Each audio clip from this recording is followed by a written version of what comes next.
प्रणाम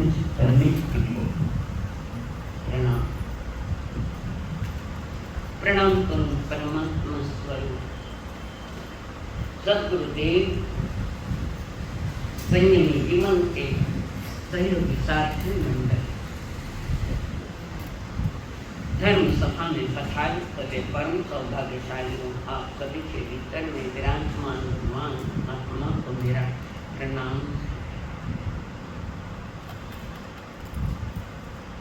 ये भूमि तीर्थंकरों की है, ये भूमि संतों की, ये भूमि संत शील और शालीनता से जीने वालों की है।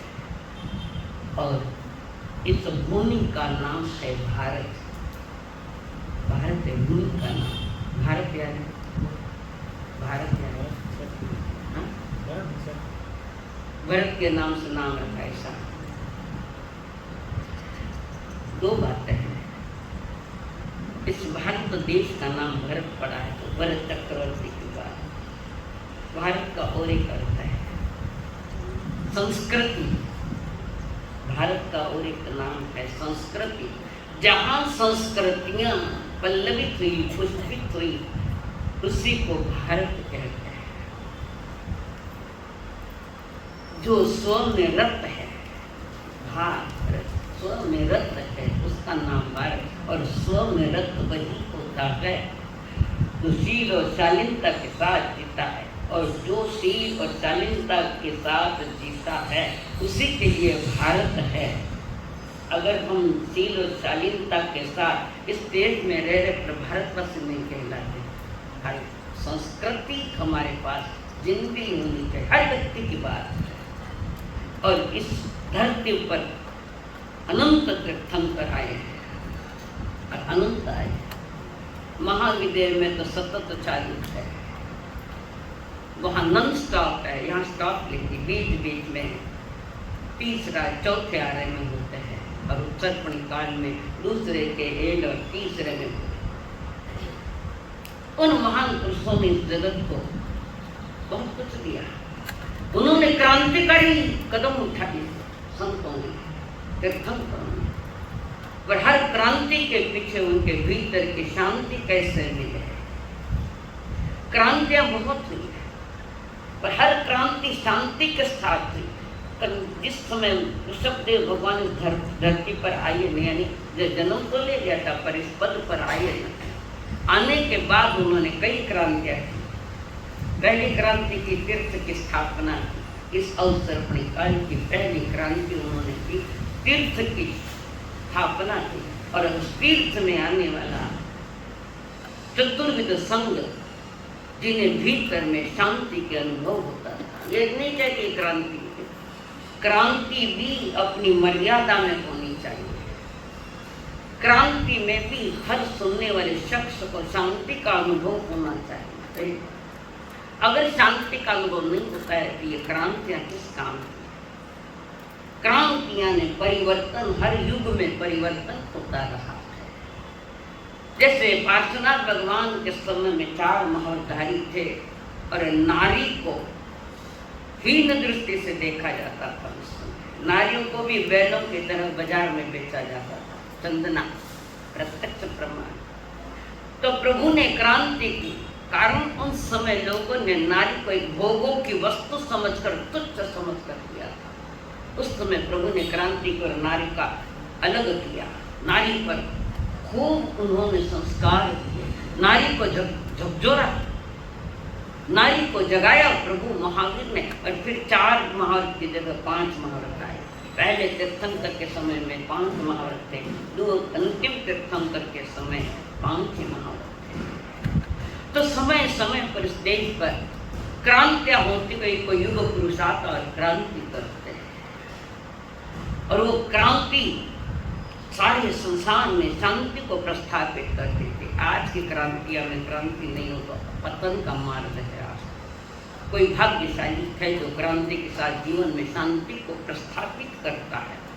ऐसे क्रांतिकारी पुरुष इस देश में सतत मिलते रहे। वो गीता में क्या, जब जब धर्म की हानि होती है तब तब मैं आता हूँ। जब जब संतों को सताया जाता है तब तब मैं यहाँ आता हूँ। तो हमें उस दिन कहा था, मैं यानी अकेला कृष्ण नहीं है, जो भी युग पुरुष आए उनके समान चेतनाएं आई है। लोगों ने कृष्ण को पकड़ के रखा है। तो जब जब भी धर्म की हानि होती है, तूफान मचते हैं, संत परंपरा गिरती जा रही, श्रावक श्रावकपना भूल जाता है, संत साधुपना भूल जाता है, तो कोई युग पुरुष आते हैं धरती पर धर्म की पुनः स्थापना करते हैं, झकझोर देते हैं समाज को। ऐसे में एक युग पुरुष हुआ क्रांति पुरुष। आज कार्तिक के पूर्णिमा का दिन है। कई जीवों का इतिहास इसके साथ जुड़ा है, कार्तिक पूर्णिमा के साथ। आज के दिन 3.5 करोड़ मुनि मोक्ष गए हैं आज के दिन। इसलिए पुष्ट पूर्णिमा से ये पूर्णिमा कहाँ से प्रारंभ हुई कि गुरु पूर्णिमा से प्रारंभ हुआ और 3.5 करोड़ मुनि मोक्ष गए। ये दोनों ही महान तिथियां हैं। आषाढ़ की पूनम जो गुरु पूर्णिमा के नाम से पहचानी जाती है और उसी दिन धर्म तीर्थ की स्थापना हुई है। कई बातें अनजान है आपसे। भगवान के केवल ज्ञान के पश्चात मैंने पहले बताया था कि 65वें दिन तीर्थ की 66वें दिन तीर्थ की स्थापना, वो दिन था आषाढ़ की पूनम, जिसको हम गुरु पूर्णिमा कहते हैं। भगवान को केवल ज्ञान हुआ पर वाणी बाहर नहीं आई। क्यों नहीं आई? अब याद करो, गुरु पूर्णिमा का दिन क्यों नहीं आई वाणी? जो तो किसके लिए रुकी थी वो? गणधर का पात्र नहीं था। परमात्मा की वाणी को पकड़ने की योग्यता पात्र था और वो गरिष्ठ आहार पचाने की क्षमता सिर्फ गणधर में होती है, बाकी में नहीं होती है। और उस समय मनुष्य था, गणधर का पात्र नहीं था पकड़ने वाला। जैसे एक बार सुना होगा आपने कि जनक महाराजा जब तक सभा में नहीं आते तो वो मुनि संत बोलते नहीं, प्रवचन ही दे देते। बहुत लंबा इतिहास है उसका भी। तो यहाँ पर वे कार्तिक पूर्णिमा है, वो गुरु पूर्णिमा गिनी जाती है। उसी दिन गणधर का पात्र जिसको इंद्रदेव लेकर आए। इंद्रदेव कोई तो एक सूत्र दिया, इसका अर्थ बताओ। जो होम हवन कर रहा था इंद्रवती, ब्राह्मण था, ब्राह्मण। होम हवन में वे विश्वास करते और वो गणधर का पात्र था। पर तब तक उनकी योग्यता जागी नहीं, और उनकी योग्यता को जगाने के लिए देवलोक के इंद्र आए, उनको एक गाथा दे दी। कारण उसको अहंकार था, 4 वेदों के पाटे 500 के साथ घूमते, भयंकर अहंकार था उनको भी। और उस समय जानबूझ के इंद्र ने सूत्र दे दिया, इसका अर्थ बताओ। इंद्रों को पास दी, इंद्रों के पास कितने ज्ञान होते हैं? इंद्रों के पास कितने ज्ञान होते हैं? 3 ज्ञान, मति, श्रुति और अवधि ज्ञान। और इंद्र सम्यक दृष्टि है, तो श्रुत ज्ञान तो उनके पास पिछले जन्म का आया हुआ है। ज्ञान इस लोक और पारलोक के साथ चलता है, चारित्र नहीं, चारित्र पुनः देना।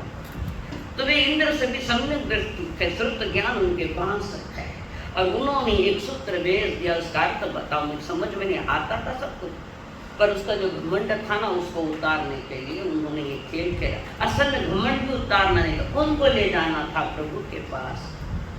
गणधर का पात्र इंद्र ने जान लिया, यही पकड़ सकता है जिन वाणी इतनी गरिष्ठ वाणी है। और फिर तो वो थोड़ा सा इश्यू का विषय हो गया। इंद्रबुद्धि को उत्तर नहीं आया, कौन है तुमसे हमसे ज्यादा होशियार के, चल तने बताओ। और उनके साथ चले, मैं उनको हराऊंगा। आदमी की सोच इतनी गंदी सोच है कि मैं औरों को हराऊंगा और राज करूंगा, भले किसी क्षेत्र में क्यों न हो, मैं उसको हराऊंगा। जो दूसरों को हराने के लिए जाता है वो स्वयं हारता है। ये सत्य, सनातन सत्य। औरों को हराने के लिए गए तो हारना ही हारना। और ये इंद्रभूति स्वयं प्रभु को हराने के लिए निकले, पर वो मान स्तंभ समोसरण में जो मान स्तंभ था उसको देखकर उनका अहंकार हट गया। मान स्तंभ समझो, समोसरण लगाकर 4 स्तंभ थे 4 दिशाओं में, समोसण का लगाया जब 40 में 4 स्तंभ, वो मान स्तंभ है और उस मान स्तंभ को देखकर इनका मान गल ही गया। ये नियति है, ये कोई विशेष बात नहीं, ये नियति है। और उसी के साथ गौतम भगवान महावीर ने कहा आओ गौतम, और बात वाणी निकली, वाणी निकली, बाहर आई वाणी, और वो वाणी उत्पात द्रव्य, उत्पात द्रव्य युक्तम सब, वस्तु का स्वरूप उन्होंने बताया। और वो स्वरूप की गाथा जो आई, आते ही गौतम स्वामी को सम्यक ज्ञान हो गया। लेकर आया था बहुत सारा संत उत्कृष्ट था, ज्ञान भी पिछले जन्म के लेकर आए, इतने से सूत्र ने जगा दिए। गौतम स्वामी सम्यक दृष्टि हो गए और कहते कि गौतम स्वामी जैसे प्रभु के पास आए और सूत्र सुना, उनको 4 ज्ञान हो गए। 4 ज्ञान, मन पर ज्ञान साधु को होता है, श्रावक को नहीं होता है। श्रावक को नहीं होता। उन्होंने दीक्षा कहाँ ली थी? मुनिराज मन पर ज्ञान, नंदी सूत्र देख लो किसको होता है वो। तो उसमें आता है कि वो गर्भज को, सन्नी पंचेंद्रिय गर्भज को, मुनि को, अक्रमण को, दशरा वाला मुनि को, ऐसे 8-10 उसकी चलते रह चुके। मन पर ज्ञान किसको होता? तो वहां पर कहते मन पर ज्ञान हुआ नहीं हुआ। उन्होंने जब पंच महाव्रत लिए और महाव्रत लेने के साथ गौतम स्वामी को 4था ज्ञान हुआ है। लोग कहते खाली वहाँ आए सम्यक ज्ञान हो गया, मन पर ज्ञान, खेल तमाशा। मन पर ज्ञान चारित्रात्मा को, मुनिराज को होता है, श्रावकों को भी नहीं, मुनिराज को ही होता और उनको मन पर ज्ञान। तो ऐसा परिवर्तन जब होता है तब ये युग कुछ समय के लिए चलता है अच्छे तरह से, पर जैसे जैसे समय परिवर्तन होता जाता है, आगे बढ़ता जाए, तो धीरे धीरे धीरे ह्रास की ओर जाता है। ये पंचम काल हो, ये ह्रास की तरह। आप अपने 50 साल के पहले दिन देख लो, को पता चलेगा कि कितना परिवर्तन आया है और कितनी गिरावटें आई है। तीर्थ में गिरावट आई, नाम तीर्थ रहा, हकीकत में वो तीर्थ नहीं, अतीर्थ है। तो ऐसे समय अनुसार क्रांतिकारी पुरुष है। ऐसे क्रांतिकारी पुरुषों में इस कार्तिक पूर्णिमा के दिन एक युग पुरुष को हम याद करते हैं। कौन है? लोकास। और ये बलिदानों से इतिहास लिखा गया है। आगम भी जो सुरक्षित है बहुत सारे, तो इनका उत्कार है लोकाशा। तो ये लोकाशा अपूर्व कथा है। संसार जिस व्यथाओं में बीत रहा था, जिन धर्म जिस व्यथाओं में बीत रहा था, चल रहा था, ऐसे में लोकाशा ने क्रांतिकारी कदम उठा के एक नई कथा लिखी, नई कथा, पवित्र कथा लिखी थी। वो पवित्र दिन आज का है। अब ये लोकाशा कौन थे, क्या थे, लंबा प्रसंग है, ये जरूर है और बताऊंगी मैं आपको। तो आज के दिन की और सारी विशेषताएं हैं। आज के दिन ही सिख धर्म गुरु जिनका जन्मदिन है। सिख का क्या है?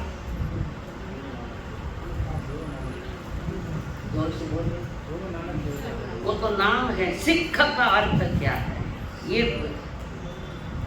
कौन बताया? जाते जाते और 2 बातें दे दी। सिख किन्हें कहे भाई? गजब है। सिख यानी शिष्य, शिष्य हमारा क्या होता है? सिख यानी शिष्य जो गुरु की आज्ञा में चल रहा है, ये योग्य शिष्य। और उन्होंने सिखों के इनमें ग्रंथ साहिब बहुत बड़ा ग्रंथ है, जहां गुरु का ही गुरु का मूल्य है, गुरु का ही मूल्य। अगली बात उन्होंने बोली नहीं, गुरु तक बोला है। इसमें गुरु ग्रंथ साहिब लिखने वाले ये सिख के परंपरा के सिख, जहाँ सारे गुरुओं के महिमाएं गाई है। और हमारे यहाँ भी गुरु की महिमा है, नमो अरहंतान। गुरु है, अरहंत है, पर गुरु भी है ना, ट्विन वन, गुरु भी है, अरहंत भी है। देश ना देता है इसलिए गुरु है, और घात्या कर्म नष्ट किए इसलिए अरिहंत है। 2 in 1, 2 पद है। एक पद ठीक से संभालता नहीं आ रहा। इनके पास दो पद है, दो पद है, पर पद की भी बड़ी महिमा है। आज के दिन सिख गुरु नानक जी, उनका जन्मदिन है। उनका भी बहुत गजब का इतिहास है। वे मिथ्या में नहीं थे, श्रद्धा में उनकी श्रद्धा टूटती गुरु ग्रंथ साहिब के प्रति, धर्म के प्रति बड़ी श्रद्धा है। उनमें भी क्रांतियां हुई है और धर्म के खातिर सिख परंपरा में सिखों के दो बच्चे जिनको कहा था उस समय अंग्रेजों ने, मुसलमानों का रात था, मुसलमान धर्म स्वीकार कर वो कहे मर जाएंगे तो नहीं, 9 साल का 11 साल का बच्चा उसको कहे धर्म स्वीकार कर, मुस्लिम नहीं। शेर घास नहीं खाता, शेर अपनी शिकार ही खाता है। कहा मर जाएंगे पर नहीं। 9 साल का 11 साल के बच्चे दीवार में चुन दिया, पर आखिर तक उन्होंने धर्म परिवर्तन नहीं किया। हम तो थोड़े थोड़े में धर्म परिवर्तन कर लेते हैं। धर्म समझा नहीं इसलिए परिवर्तन हो रहा है, धर्म समझता थे तो नहीं परिवर्तन होना था। कई जैनी आज मुस्लिम बने, कई जैनी आज क्रिश्चियन बने थे। जैनी अहमदनगर में है, यहाँ होंगे मुझे मालूम नहीं, मुझे एक जल्दी मालूम है इतनी। तो धर्म के लिए 9 वर्ष 11 वर्ष के पहले जोरावर से दूसरा इतना याद नहीं, उनको दीवार में चुन दिया, प्राण दे दिए, बलिदान कर दिया, पर धर्म नहीं छोड़ा।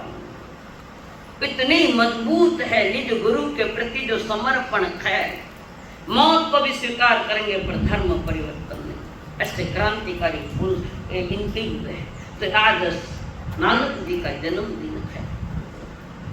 कहे नानक जग दीता जासी, कहे नानक जग दीता जासी, कोई नहीं जग में अपना रे, सुमिरन कर ले मेरे मना रे, सुमिरन कर ले मेरे मना। उनकी 5 बातें पक्की है। एक तो कटियार, एक केस और 3 आदमी, कड़ा एक और 2 है, कच्छा नहीं को रे। 5 के 5 उनके पास होंगे। खाना करने बैठ कर कोई सामान वो भी नहीं हमारे पास। अरे 5 चीजें कंपलसरी उनके पास हुआ, मजबूत थे। कारण गुरुओं के शिष्य है, सिख है, शिष्य है, बड़ी शिष्य परंपरा। और बलिदानों का इतिहास तो सिखों का है। उनके कई ऐसे सिख लोग भर्ती हुए थे युद्ध में, मैदान में, बलिदानों पर इतिहास लिखा गया उनका। तो ऐसे ही आज एक महान युग पुरुष का दिया जन्मदिन है लूकाशाह। महापुरुषों की जयंतियां इसलिए मनाई जाती है कि जन्म लेकर जन्म को सार्थक करने वाले, धर्म पर मर मिटने वाले उन लोगों का नाम लिया जाता है। कीड़े मकोड़ों की तरह जन्म लेकर मरना, उसका क्या महत्व है? कोई महत्व नहीं उसका। महत्व उसका है धर्म नहीं छोड़ा, प्राण जाए पर वचन न जाए। ये रामायण का एक स्लोगन है, बहुत बड़ा स्लोगन। तो इसी में सिरोही के ईशान कोण में अठवाड़ा गांव है और वहाँ एक ओसवाल कुलवंश राज्य से सम्मानित हुए उनके पिता हेमा शाह और दफ्तरी। ये इनका लड़का है लोकाशाह, जिनके माता का नाम था गंगा देवी। गंगा जैसे पवित्र आत्मा, शुद्ध पवित्र गंगा जैसी वह गंगा देवी। आज से कुछ बरस पहले, यानी लगभग वीर संवत 1672, वीर संवत 1672 के समय लोकाशाह का आना हुआ है। आज के दिन उनका जन्म। तो वो जब गर्भ में थे, लोकाशाह गर्भ में जब थे तो माँ ने सुंदर चांद का स्वप्न देखा, खंड चांद। चंद्रमा को जैन साहित्य में क्या कहते हैं? कौन से देव है ये चंद्रमा?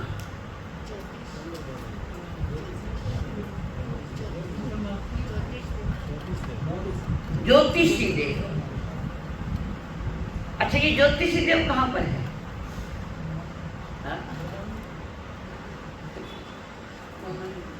वही मत नहीं है। ये ज्योतिषी देव हमारे मध्य लोक में, ये आकाश में जो दिख रखे हैं चांद, ये ज्योतिषी देव मध्य लोक में है। उसके आगे असंख्यात जो योजन जाने पर वैमानिक देव का याद है। असंख्यात योजन, एक योजना ने पहले ही बताया 4000 कोस शाश्वत चीज है। और हमें जो दिखते हुए देव नहीं, उनके विमान है, और उन विमानों में इंद्रदेव भी रहते हैं, अन्य देवता भी उनके, वे घूमते, कभी विमान में होते हैं कभी नहीं होते, सदा होंगे ये जरूर नहीं है, पर विमान होते हैं। तो ये जो उसके माँ ने का स्वप्न देखा, गर्भ में लोग का चाहते, जब चंद्रमा का पूर्णिमा से चंद्रमा का स्वप्न देखा, उस स्वप्न को देखने के साथ जन्म के साथ नाम उसका उनका रखा था लोकचंद्र। लोकाचार नाम नहीं, लोकचंद्र नाम रखा गया। जिन्होंने लोक में उद्योग किया, लोक में उद्योग और किसने किया, और किसने कहा, और किसने किया, लोक में उद्योग किसने किया, लोकस्व उद्योग करे व्यंत दे, लोकस्व उद्योग करे, लोक में उद्योग करने वाले, निकामा उद्योग नहीं, धर्म की स्थापना, धर्म का प्रचार करने वाले, धर्म मार्ग वितराग मार्ग बताने वाले लोग, धम्म तीर्थ ये रहते, धर्म तीर्थ की स्थापना करने वाले। देख यहाँ ये अलग है, ये ज्योतिषी, और ये लोक चंद्र उनका नाम रखा गया। और उसके बाद लोक में जो उद्योग किया, धर्म का प्रकाश करने वाले, धर्म की रोशनी फैलाने वाले, वे आदर्श महापुरुषों की कड़ी में आए, बचपन माता पिता के साथ बीता हुआ है। और एक दिन लोकचंद्र जी पास के गांव में पहुंचे हैं। तुम्हारे गुजरात का है ये खाने का, ये गुजरात के लोकाशा सिरोही गांव कटा है, हाँ नजीक ही आ रहे, सिरोही है, पाटन है, ये सारे उनके अंतर्गत आ रहे। तो वहां पर एक दिन लोकचंद्र जी नजीक के गांव में गए, कुछ काम से गए थे, एक जौहरी के दुकान पर गए हुए थे। जौहरी के दुकान पर गए, वहां बैठे थे सर, उनको जो रत्न है, रत्नों के बड़े पारखी थे, और रत्नों में भी मोती रत्न पर बड़े पारखी थे, बहुत एक्सपर्ट, देख के हाथ में नहीं रहे, देख के बता देते इस मोती की क्या कीमत है। तो वहां पर वे बैठे हुए थे, 2 परदेश से लोग मोती लेकर आए हैं, और वो दुकानदार उद्धव शाह जिनका नाम है, तो वो मोती वहां उनको दिखाने के लिए आए थे परदेश से, और उन्होंने मोती दिखाया। वो उद्धव शाह समझ नहीं पाए कि मोती क्या है, असली क्या है और नकली क्या है, मोती समझ में नहीं आए। ये इन्होंने बैठे बैठे कहा, सेठ जी ये मोती सही है, इस मोती की कीमत है 2.5 कोट उस जमाने की। ये कीमती तुमने कैसे समझा? इसका पानी उत्कृष्ट है, ऊपर जो पानी जो होता है ऊपर से नहीं लगाया, ओरिजिनली होता है। ये मोती कितने जगह निकलते हैं, कितने जगह मोती निकलते हैं, जोर बोलो। में समुद्र में। अच्छा, और मोती एक तो सीप में निकलते हैं, दूसरा बांस की जड़ में निकलते हैं, तीसरा हाथी के गंडस्थल में निकलते हैं, चौथा सुअर के दाढ़ में कहीं तो भी निकलता है, पांचवी चंद्र अपनी चक्रवर्ती की पत्नी जब सर धोती है तो सर में से मोती निकले। और भी एक लोग है, तो मोती कई जगह मिलते हैं। तो ऐसे मोती जब लेकर वो आए थे, और इस लोकचंद्र ने बताया, सेठ जी ये कीमती तुमने कैसे समझा कि ये पानी कभी उतरता नहीं। पानी कई बार ऐसा होता है कि आदमी की इज्जत जब नीलाम पर आए तो मोतिया और पानी उतर गया, कई कीमत है, बोलते नहीं बोलते लोग व्यवहार में कि एक बार मोतिया और पानी उतर गया, दूसरी बार चढ़े नहीं। असली मोती निकलते निकल गया तो काम से गए। तो वहां पर उन्होंने पूछा, तुम्हें क्या पता है कि मेरे पिताजी का यही व्यवहार, यही व्यापार है। तब उसने उनकी देखा, चेहरे की तरफ देखा, सब कुछ बार बार देख रहे, पुनः पूछा कहाँ के हो, क्या हो, पिताजी का नाम आदि सब पूछ लिया, जैसे बायोडाटा पूछा। क्या मानी भी तो पूछो, पूछो।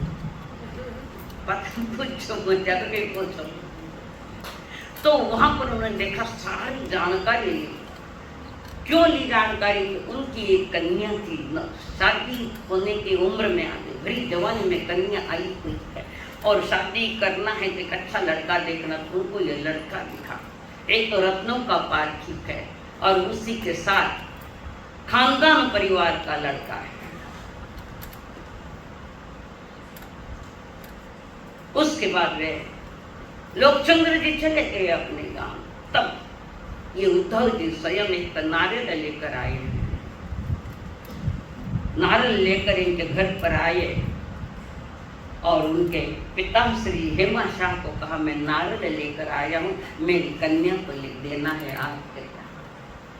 खाली नारियल लेकर, बात नहीं न पूछ नहीं न तात नहीं न कटारा है न कई कहने कई करो, गाड़ा है कि बंगला है कि थाना जो नहीं पूछता बैठा लिखता ना। इन्होंने लड़के को देखा ना इन्होंने लड़के को देखा, इन्होंने लड़का सहज देखा था।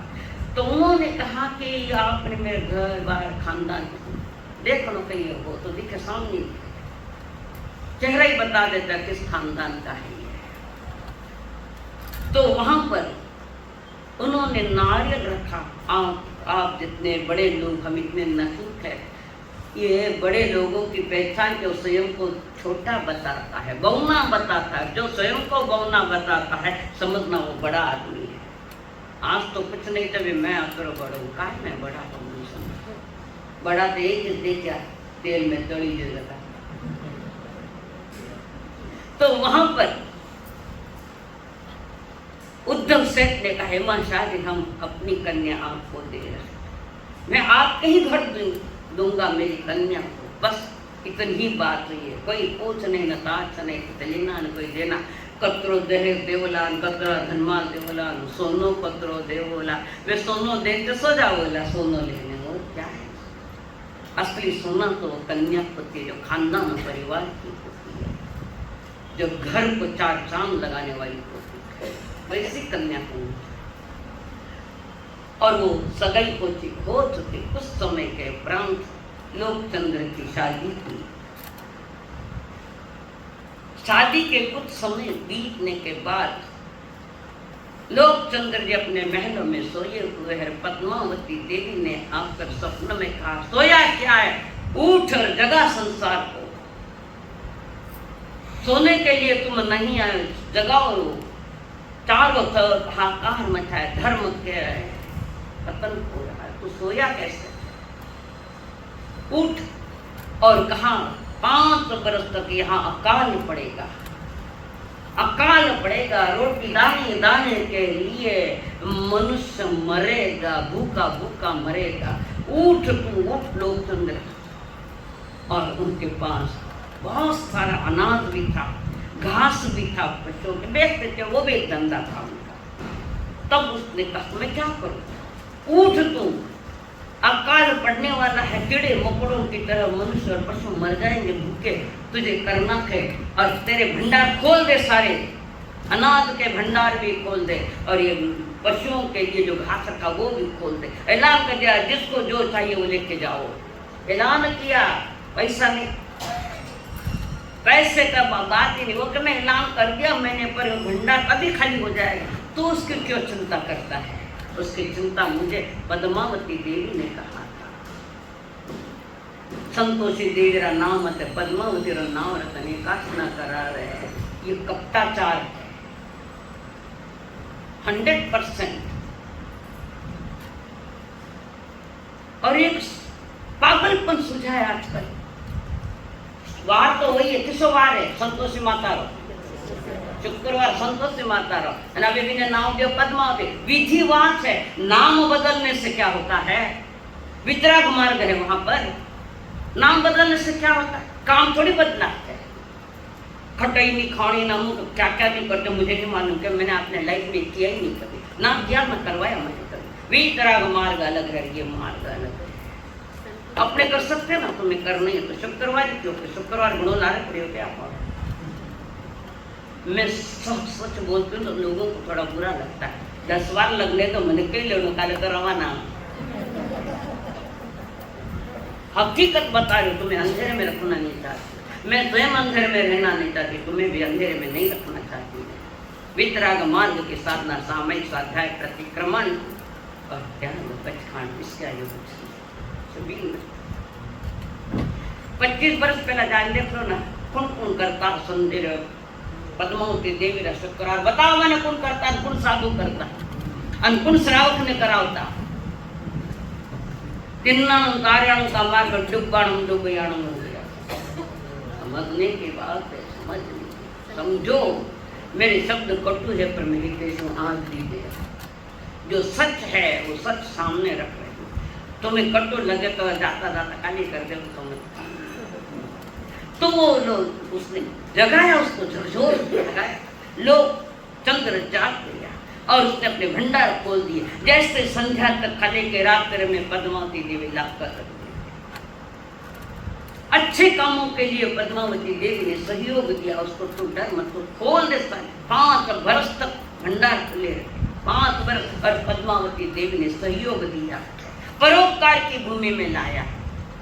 आज की जो बात करो तो ये स्वार्थ की भूमिका है और वहां परमार्थ की भूमिका है, परोपकार की भूमिका थी पद्मावती देवी की जीवों का। वो भी सम्यक दृष्टि जरूर है पर मनुष्य के आगे नहीं, साधु के आगे पता ही नहीं।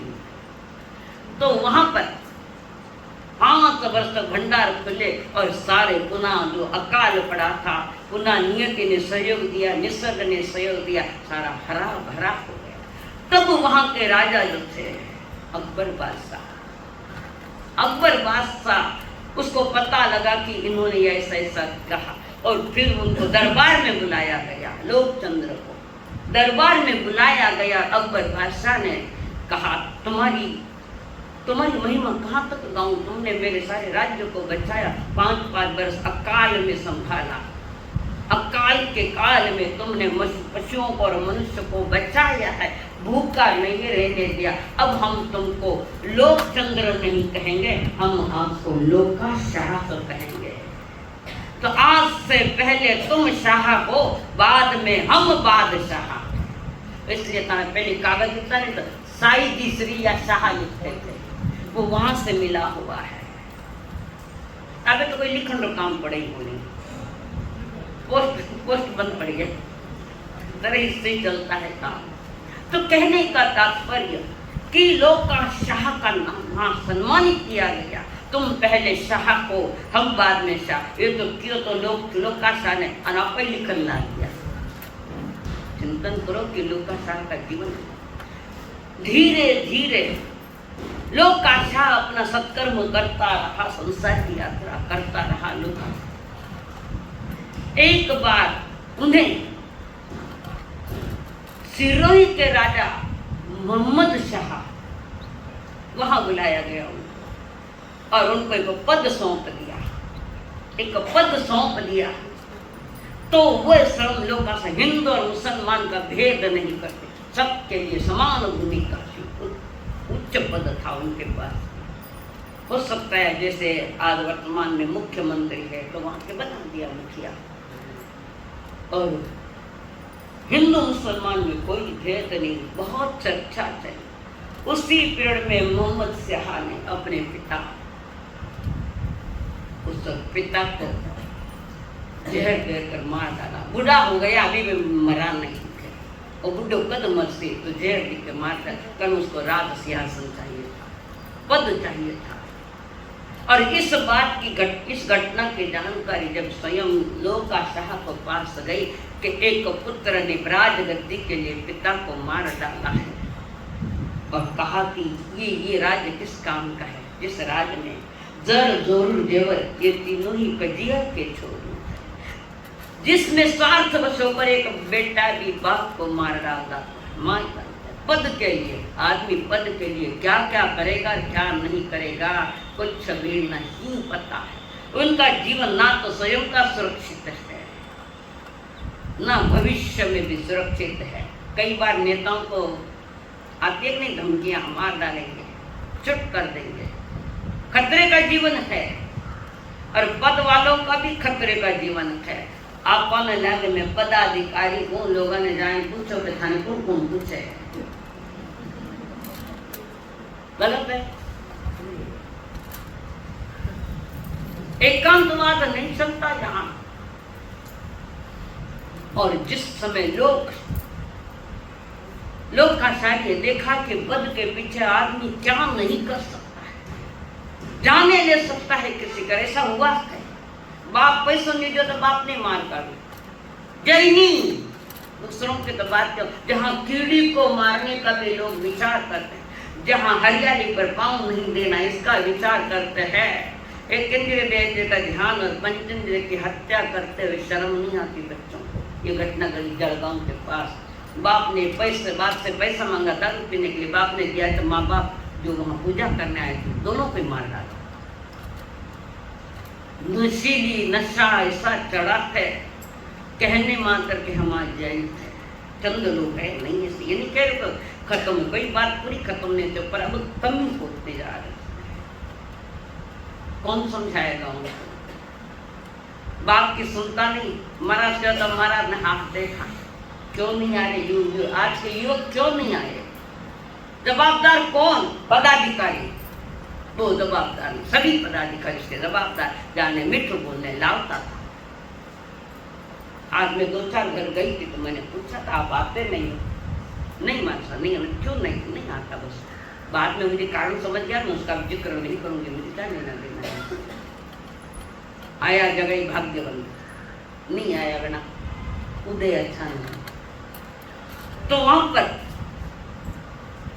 लोग का शान है, वो देख लिया कि ये पद के लिए कुछ, उसने जाकर मोहम्मद शाह को कहा ये तुम्हारा पद मैं नहीं करता यार, मुझे नहीं चाहिए पद। बहुत समझा, हुआ क्या? कुछ नहीं, मैं इस पद पर नहीं हूँ। मन शांत हो गया लोग का शाह का, और पुनः अहमदाबाद में आए। अहमदाबाद में आने के बाद अहमदाबाद में एक बहुत बड़ी ये है किताबालय, लाइब्रेरी, बहुत बड़ी लाइब्रेरी जिसमें ग्रंथ, बहुत सारे ग्रंथ पढ़े, भरी पड़ी है लाइब्रेरी। उन ग्रंथों में उन्होंने देखा, उन आगमों को देखा जिसमें तो उदय लगी थी, उदी समझा, बाई कीड़ा लागे, खाना कपाट खोल जा, जाता देख कर दो, मैं खरा माथा नहीं उदी लागे तो बिल लागे तो कई बड़ी बात है।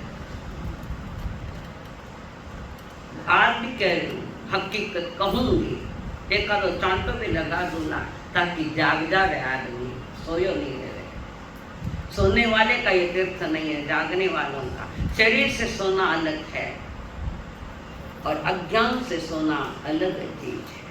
तो अशांत हुए तो लोग का शाह अहमदाबाद में आए हैं, उन्होंने सारे कपाट खोले, ताड़पत्री, पहले ताड़पत्रों पर ग्रंथ लिखे जाते थे, आगम लिखे जाते थे।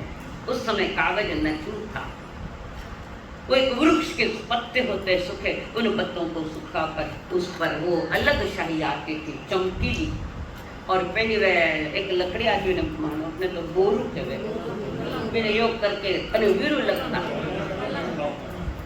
अब अक्षरों को कोई क्लास थोड़ी की उन लोगों ने, पर उनके अक्षर मोती जैसे सुंदर हुआ करते थे। तो वहां पर लोग काशा ने लाइब्रेरी खोली, उसमें देखा आगमों को उदी लगी है, किसने ध्यान नहीं दिया, ये ज्ञानावरण दर्शना में सारे कर्मों का बंध है। आगम भले जड़ है पर जड़ माथा ने ठीक कर देवे चेतन, ये सहयोगी बनता है आगम हमारे भीतर को जगाने के लिए, भले ही जड़ खोवे। जड़ भी है तो नंदी सूत्र में भी अक्षर श्रुत ज्ञान, अनक्षर श्रुत ज्ञान, तीन लब्धि ज्ञान, ऐसे 3 प्रकार भेद आते हैं। तो ये जड़ है, इसलिए पांव रख दूं क्या? आगम पर पांव रख के देखो, कहते हैं आगम जड़ है। कोई कुछ कह, अरे न्यूज पेपर जड़ है, भले ही जड़ है, और उस पर पांव रखना भी ज्ञानावरण कर्म का बंद अनुभव, अक्षर श्रुत ज्ञान है। खाना माँ बाप रा फोटो बढ़िया जड़ है, रखो पांव, रखो माँ बाप रा फोटो माते पांव, क्यों? जड़ है ना वो। जड़ को देखकर भी अगर वो साधु संत विचलित हो जाए तो मैंने स्पष्ट कहा, जिनको इन फोटो को देखकर विकार जाएगा, ईमानदार कपड़ा खोलू घरे जाऊँ, ये माले गाँव में मैंने कहा, तो प्रतिक्रिया नहीं है, और मालूम उनको तो वहां से लोग आसानी वो कपाट खोले, सारे देखे उसमें, फिर एक शास्त्र निकाला, एक और एक शास्त्र को मोर पीछे से ठीक किया, धीरे धीरे। कोमल होती, मैंने पहले ही बताई, जीवों की लड़ना नहीं होती उससे, तो वो धीरे धीरे उंगली निकाली सारी, ठीक से शास्त्र रखे। फिर एक खास शास्त्र घर ले गए उन्होंने पढ़ने के लिए। तो पहला ही शास्त्र था वो घर ले जो था आचारांग सूत्र। हर तीर्थंकर सबसे पहले आचारांग सूत्र पर चर्चा करते हैं, पर आचरण क्या होता है, साधु श्रावक श्रावित का आचरण क्या होता है, उस आचरण की चर्चा आचारांग सूत्र में वो साधुता की है और श्रावक की है उपासक दशा में, जहाँ आचरण बताया जाता है कि श्रावक को कैसे होना चाहिए और साधु को कैसे होना चाहिए। और सहज में पट है घर पर, ऐसा नहीं कि फटाफट पढ़ लिया, फटाफट एक लाइन पर गौर कर रहे हो। स्वाध्याय, वाचना, प्रचना, पर्यटना, धर्म कथा, अनुप्रेक्षा 5 में से गुजरती है। पहले पढ़ो, फिर मनन चिंतन करो, परीक्षा करो, नहीं समझ में आ रहे हो। इसकी चर्चा मैंने 2-3 दिन पहले की थी। तो वहां पर 5 बातों से गुजर कर शास्त्र पढ़ रहे ध्यान से, और इस शास्त्र में तो ऐसा लिखा, और मुनिराज किधर जा रहे हैं, यही काम। उस समय कुछ नहीं बोले, उसके बाद उन्होंने कुछ नोट्स भी निकाले होंगे। तो एक बार सुंदर मुनि, सुंदर यति के ना क्या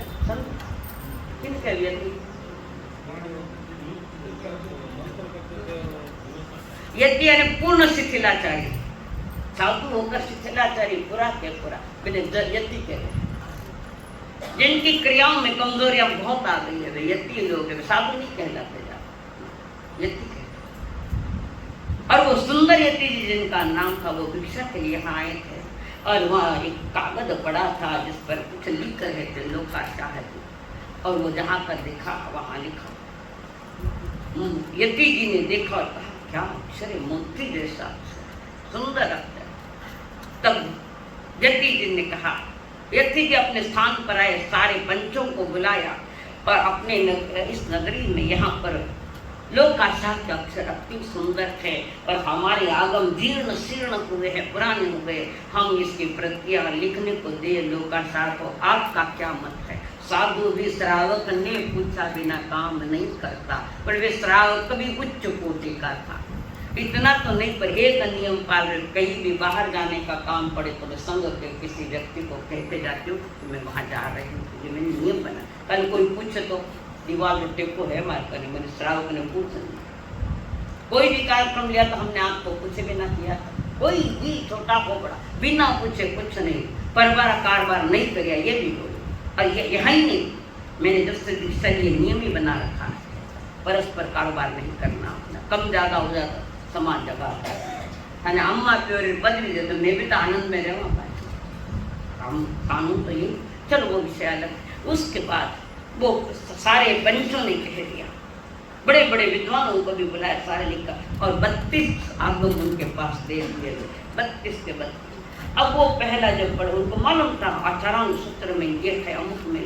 फिर उन्होंने क्या किया कि 2-2 प्रतियां लिखने लगे, एक प्रति दिन में और एक प्रति रात में। तो रात में प्रति लिखे तो अंधारा में लिखे, में लिखे, इतना देना बोले, पर एक नहीं सुनी जो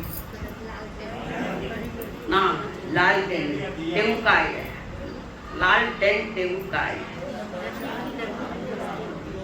जहाँ तक मुझे सुनने में आया, रात में दिखते तो एक ये हीरा हीरा हीरा भरपूर रोशनी दे रहा, उस हीरे की रोशनी में उन्होंने लिखे हैं शास्त्र।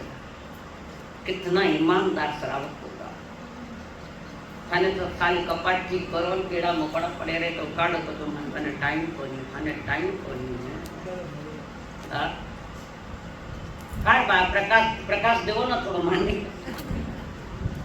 ऐसा पक्षी के पक्षी इसकी प्रतिलेखना होनी चाहिए किताबों। कितने महीने हो गए खुले कपाट को, कपाट खोले 17 वर्ष हुआ है, गए ना कहीं तो नहीं थाने तो थानी लोग हिंसा है तो ही बैठ जाए ठीक करें। सोचो। तो वहां पर सारे शास्त्र लिख, एक दिन की प्रति ने रात के प्रति, उसके बाद उन्होंने सारी प्रतियां लिख दी। 32 दो हो गए। वो दत्ती जी कुछ भिक्षा के लिए वहां आए थे। उस समय लोग आशा बाहर गांव चले गए थे, और लोग वो यति जी उनके पत्नी को कहा कि वो हमारी प्रतियां कहाँ है, आगम कहाँ है जिससे आपके पतिदेव ने लिखे है, वो आगम कहाँ है? उसने कहा यही है, और वो आगम यहीं पर है, तो हमको दो। तो उसके मुख से निकला, दिन का लिखा हुआ दूं या रात का लिखा हुआ दूं? समझ गए मेरा कोई बुलंद आती नहीं, सब के सब दो, सब तो मैं नहीं देती, कारण मेरे पतिदेव ने कहा था कि कोई आए ये देना नहीं, आपका परस्पर काम नहीं करना। और फिर आए लोकाशा, उसने पत्नी ने कहा कि ऐसे ऐसे यति जी आए थे और उन्होंने ये मांगी है, सारा का सारा जितना आपने लिखा सब मांगा, यानी 32 और 32 64 प्रतियां। वो के फिर सुंदर जी यति जी आए और उन्होंने व्रत मांगा, सारा मंगाया। क्या क्यों चाहिए आपको सारा? एक ग्रुप आपको, एक मैं रखता हूँ, एक 32 मैं रखूँ, एक आपको रखो। नहीं, आप नहीं रखना, ये सारे के सारे मुझा दो। साधु को इतना परिग्रह नहीं रखना, ये लोग का शान है उस समय। आज तो गाड़ियां आने वाले युग में ट्रका लाने वाली, और वो कह रहे हैं परिग्रह इतना क्यों चाहिए आपके पास? एक ग्रुप में दे रहा हूँ 32 का, मैं 32 हम लिखे जाओ। और वहां पर वो डर गए, सुंदर घबरा गए, वो लोग को डर।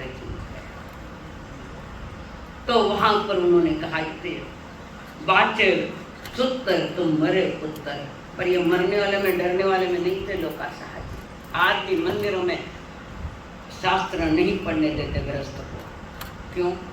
यही वजह है। कोई तो वहां पर बहुत समझाया वो, नहीं, एक 32 से आपको, एक 32 से मैं स्वयं रखूंगा। शास्त्र को घर में नहीं रखे जाते, क्योंकि घर इतना अपवित्र है, श्रावक का घर है, अपवित्र थोड़ा होता है नहीं, ये कि नहीं। और फिर सुंदर जी यति जी खास भक्त जो थे उनको सबको बुलाया, ऐसा हुआ है।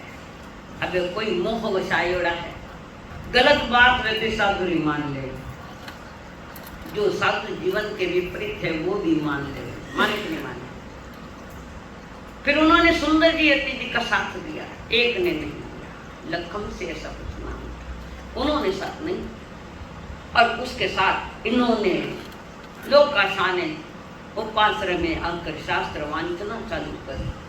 लोग आ रहे, धीरे धीरे इनकी संख्या बढ़ने लगी। एक गृहस्थी के स्वाध्याय में जनता बढ़ती गई, और एक उसमें 2-3 विरोधी देख आया।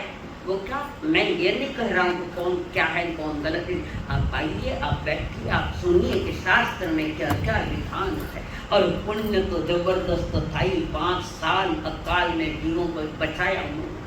तो वहाँ पर जबरदस्त पुण्य लेकर आए पाशाह जी, और वहाँ पर नहा लोग बढ़ते गए। फिर वो जो विरोधी था सुंदर जी यति जी ने बहुत सारे षड्यंत्र रचे लोकाशा को मिटाने के लिए, पर मारने वाले से तारने वाला बड़ा होता है कभी भी।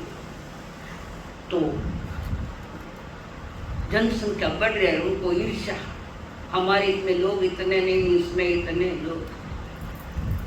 मनुष्य के पास सबसे बड़ी बीमारी है तो ये ईर्ष्या की बीमारी है, सबसे बड़ी। और सबसे ज्यादा ये जगह पढ़ने में भी आया है कि साधु संतों के पास सबसे बड़ी बीमारी है कि ये ईर्ष्या की बीमारी। और रोज प्रतिक्रमण में के वहाँ 18 पापस्थान आलो, ईर्ष्या का एक है उसमें। किसकी आलोचना और किसके प्रत्याख्यान, क्या है? रात दिन जो चीज हम ही बढ़ावा ले रहे, चराव कभी उसी अनुसार चल रहे हैं, तो ये तीर्थन या तीर्थ में इसीलिए चला गया है। तो लोग का शाह ने बुलाया सब लोगों को, जो अति विरोध करने वाले उनको भी कहा, आप एक बार सुनो कि भगवान की आज्ञा क्या है। आगम यह हमारे लिए आज्ञा पत्र है, तो आप पढ़ो, सुनो पहले, फिर कुछ कहना है आपको। हम आग्रह नहीं करते। अगर सन्मार्ग देखना है, वितराग मार्ग जानना है, साधु का जीवन जानना है, श्रावक का जीवन जानना है, तो आप बैठो, मैं बताता हूँ आपको। आगम के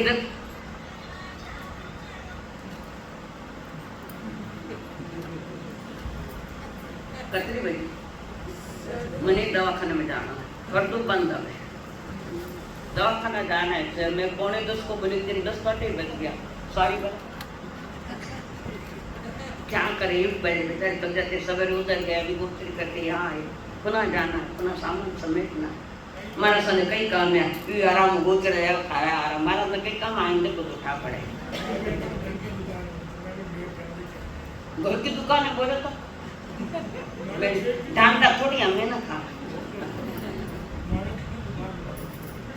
तो वहां पर लोग आने लगे लोग ईर्ष्या करने लगे ईर्ष्या करने लगे और उसके बाद उन्होंने जो अपना चलाया भीड़ बढ़ती गई खूब बढ़ती गई सत्य धर्म पर खोटे धर्म पर न आप तो खोटे धर्म की भी उल्टी चर्चाएं चल रही थी तो अपने आप को चौथा आरा संत माने और किताब खोल दूं तो थे भी समझ आ रही मत समझे को मैंने किसका कुछ मालूम नहीं मुझे किसी से कोई लेना देना नहीं मेरा वो विषय नहीं खोटा प्रचार समाज में नहीं करना है और एक जगह तो ये भी चलता है ऐसा कि जीवाला माते संतारा फोटो हुए कुछ हुए तो माते पर्दा लगा हुए क्या कारण है कि बोले थानक में साधु संतारा फोटो नहीं देना उठते हो दशाश्रु स्कंद में देखो तो पढ़ लो थोड़ा पढ़ो तो था पड़े कि दशाश्रु स्कंद में विधान आया है कि गृहस्थी के फोटो नट नटियों के फोटो नहीं चाहिए जिनसे विकार जागे और साधु संतारा फोटो देखकर विकार जागे तो हद हो गई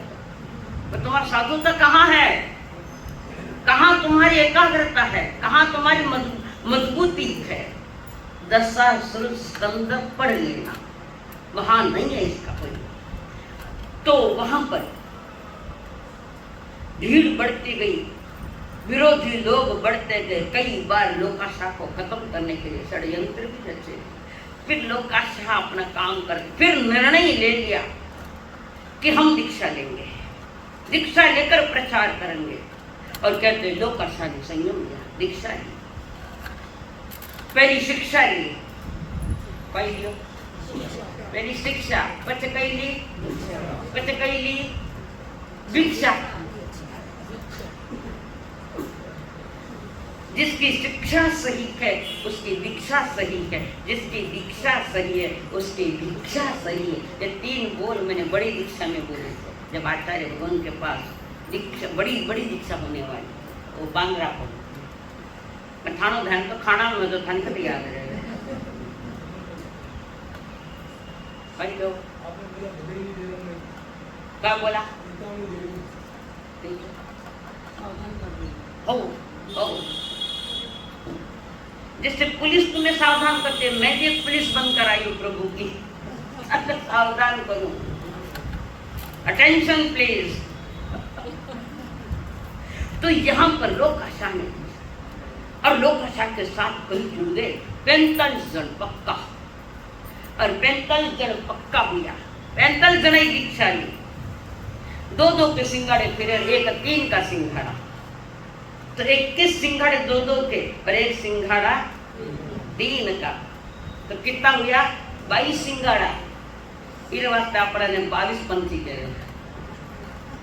कहते हैं 22 पंथी है अब कई नाम रखे ठीक है तो लोकाशा ने जो क्रांति की समय देखकर दीक्षा ली और चारों ही दिशाओं में उनके नाम से संघ चला उनके लोकाशा संप्रदाय के नाम से संप्रदाय चला और वो संप्रदाय 100 वर्ष तक चली उसके बाद में धीरे धीरे एक संप्रदाय खत्म होती गई उसमें 100 वर्ष तक उनके संप्रदाय चली और हर मुनिराज सतत आगम आज्ञा में रहकर आगमों को पढ़ता रहा खूब तहलका मचाया उसमें सबसे ज्यादा गुजरात में फैलाया हाँ सर कहाँ पाटन बहुत गांव है मेन पाटन ही था पर बहुत उन्होंने धर्म का प्रचार और विद्रोह वाणी सही सही छुपाई न थी छुपा छुपी करे तो पेपर में आद नहीं तो कर्म थाने कटे कट छपाई देवेला ज्ञानी जन कहते कि विद्रोह प्रभु की जो आज्ञा है उसको समझ ले पूरा तो नहीं पाल सकते मैं भी नहीं पूरा पाल सकती मैं स्वयं कबूल कर रही हूँ पर पूरा नहीं पाल जाए मतलब कहीं नहीं पालना चाहते क्योंकि कुछ भी नहीं पालना यह है क्या विषय पूरा मटका और पानी नहीं पी जाए मतलब वो थोड़ी एक गिलास पानी नहीं पीऊँ प्यास लगे तो एक गिलास पानी पीने प्यास बुझा देना, पूरा मटकारो पानी पी लगना पीला मर जावाना। अरे पूरा तो नहीं पाल सकते, जहां तक पाल सकते प्रभु की आज्ञा का, गुरु आज्ञा का पालन करे तो ये जिन धर्म पुनः विकसित हो सकता है। आर्य मारा सप्तम पाठ में तूने सासु ने तू मुझे साथ, ऐसा ठीक है। सब मिले हुए मिली भगत है, मिली जुली भगत है। सत्य को समझने की चेष्टा न, सत्य को समझने की चेष्टा करो। कल भी बता थोड़ी स्वाध्याय परंपरा चलाओ यहाँ सप्ताह में कम से कम एक बार, तो वो भी हमारे ध्यान में नहीं आता। ज्ञानी जन कहे कि वितराग मार्ग है पवित्र पुरुषों के लिए, पवित्र वाणी वालों के लिए, पवित्र मन वालों के लिए ये वितराग मार्ग है। पूरा तो केवल ज्ञान नहीं हो सकता, या मार्ग पूरा नहीं मिल सकता। कम से कम एक गिलास पानी पी के अपनी प्यास वालों श्रावक अपना श्रावकपणो पाड़े, साधु अपनो साधुपणो पाड़े। पूरा तो हो नहीं सकता कि थे कम जो थाना माते मनो साधुपणो टीके ते रात्र 12 बजे हिम्मत में 1 बजे गोचरी हम थाना गए પછી शाम का मारे सर वास्ते बने के वास्ते बड़े शाम का ईमानदारी बोलो के वास्ते सवेरे नाश्तो के वास्ते बने, क्योंकि 8 बजे 9 बजे उठने वाला। दोपहर की गोचरी तुम 4 बजे भोजन करते हो तो 11-12 बजे किसके लिए बनती है? कच्चा पानी पियो, पानी के वास्ते बने। फिर मैं श्रावक, हाँ श्रावक जो सुनकर स्वयं को बदल दे, स्वयं के जीवन में परिवर्तन ले। और श्रावक के 21 गुण है, उन 21 गुणों से युक्त होता है वो श्रावक है। माँ कह दे वहाँ श्रावक जी नहीं के वक्त चिड़ जाए मैं श्रावक खाना अर्चना जी यूँ कर बोले, फिर भी मैं नामधारी श्रावक के लो नामधारी साधु हकीकत है। तो ये जो कार्तिक पूर्णिमा उस युग पुरुष के नाम से लिखी गई है 500-550 वर्ष पहला, जिन्होंने तहलका मचाया था संसार में आगमों को लेकर। और फिर कई जो उनके विरोध में थे वे भी उनके पक्ष में आए। आखिर भले ही धर्म अकेला खड़ा है, सत्य अकेला भी खड़ा है और असत्य वालों की भीड़ होती है। संसार में जीतता है तो सत्य ही जीतता है, सत्य पराजित नहीं होता, कभी पराजित नहीं। भगवान महावीर अकेले तो खड़े हैं, कौन है उनके साथ? अकेले ले दीक्षा है। सत्य आज तो कल कभी न कभी जीता है। संसार सत्यवानों का है, ये देश संस्कृति वालों का है। इस देश का नाम जो भारत है तो भारत का अर्थ है संस्कृति। भरत महाराजा के नाम पर होगा नाम वो है, पर भारत का दूसरा अर्थ है एक विराट संस्कृति जिन्हें मिली है ऋषि मुनियों से। उस विराट संस्कृति का मानक ये हमारा देश है। अन्य देशों में साफ सफाई तो घड़ी में कई देश है, कई साफ है कई सफाई। तो मोदी जी ने ये सफाई का अभियान चलाया, क्यों नहीं चलाया? क्यों नहीं साफ सफाई? इतना भी नहीं समझता, घर का कचरा है तो कुंडी वहाँ है और यहाँ डाल दे, ये तो तुम्हारे हाथ में है। तो ज्ञान जन कहते हैं जीवन को उज्जवल बनाने के लिए, जीवन में क्रांति करने के लिए, और माता जी अपने जीवन में क्रांति करने के लिए आगमों का अध्ययन और जीवन का चिंतन मनन करो। और हमारे आचार्य भगवंत ने जो ध्यान साधना का अभियान चलाया काफ़ी इसमें सफल भी हुए। पर थाना नगरी में 4 महीना 5 राज हुए को नहीं छोड़ो मनुष्य आते समाचार के लोगों को उपदेश दो। मैं क्या आप ही दादा जो उपदेश दे दीजिए। और क्या गुरु माता पिता गुरु बंधु सखा, गुरु माता पिता गुरु बंधु सखा, तेरे चरणों में स्वामी में कोटि प्रणाम, तेरे चरणों में स्वामी में कोटि प्रणाम। मेरी भक्ति तो मेरी शांति तो ही, मेरी भक्ति तो ही, मेरी शांति तो ही, तेरे चरणों में स्वामी मेरे कोटि प्रणाम, तेरे चरणों में स्वामी मेरे कोटि प्रणाम। बोलिए भगवान महावीर स्वामी की, आचार्य भगवंत की, सब संत सत्यों की। हाँ